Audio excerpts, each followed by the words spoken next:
साताऱ्यातील शिवजयंतीचा कार्यक्रम हा वादाच्या भोवऱ्यात सापडलाय। साताऱ्यात होणाऱ्या शिवजयंतीच्या कार्यक्रमामध्ये चक्क अघोरी नृत्य ठेवण्यात आलंय। संत आणि समाज सुधारकांचा वारसा लाभलेल्या सातारा जिल्ह्यात असा कार्यक्रम कसा होऊ शकतो असा सवाल अंधश्रद्धा निर्मूलन समितीने केलाय।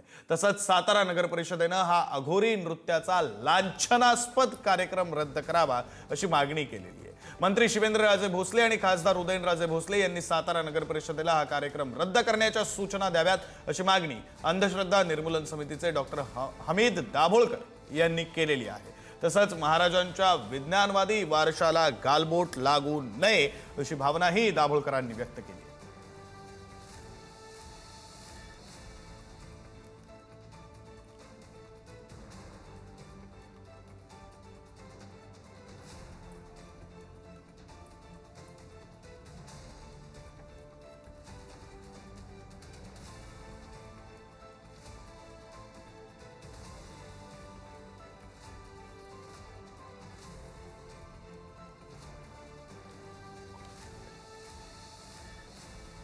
ही तीन दृश्य आपण पाहतोय। पहिल्या दृश्यांमध्ये आपण पाहू शकतो निमंत्रण पत्रिका आहे संबंधित कार्यक्रमाची आणि यामध्ये अघोरी नृत्य असा उल्लेख करण्यात आलेला आहे। ते अघोरी नृत्य नेमकं काय असतं ते आपण मधल्या दृश्यांमध्ये पाहतोय। साताऱ्यामध्ये शिवजयंतीला अघोरी वाद यामुळे आता आलेला आहे, रंगलेला आहे। आणि आता तिसरी दृश्य जे आपण पाहतोय अंधश्रद्धा निर्मूलन समितीने पत्र लिहिलेलं आहे।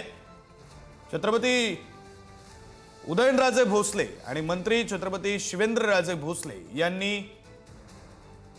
हा कार्यक्रम रद्द करावा, तशी मागणी करावी, तशा सूचना द्याव्यात अशी मागणी अंधश्रद्धा निर्मूलन समितीने केलेली आहे। आणि या सगळ्या संदर्भातली दृश्य आपण आत्ताच्या क्षणाला पुढारी न्यूजच्या टीव्ही स्क्रीनवर पाहतोय। शिवजयंतीच्या कार्यक्रमामध्ये अघोरी नृत्य कशासाठी? संतांची परंपरा लाभलेला महाराष्ट्र, संतांना मानणारे छत्रपती शिवाजी महाराज आणि संतांची परंपरा लाभलेला सातारा जिल्हा, त्या साताऱ्यामध्ये शिवजयंतीच्या दिवशी असा कार्यक्रम कशासाठी असा सवाल अंधश्रद्धा निर्मूलन समितीने उपस्थित केला आणि हा कार्यक्रम रद्द करावा अशी मागणी सुद्धा अंनिसने केलेली आहे।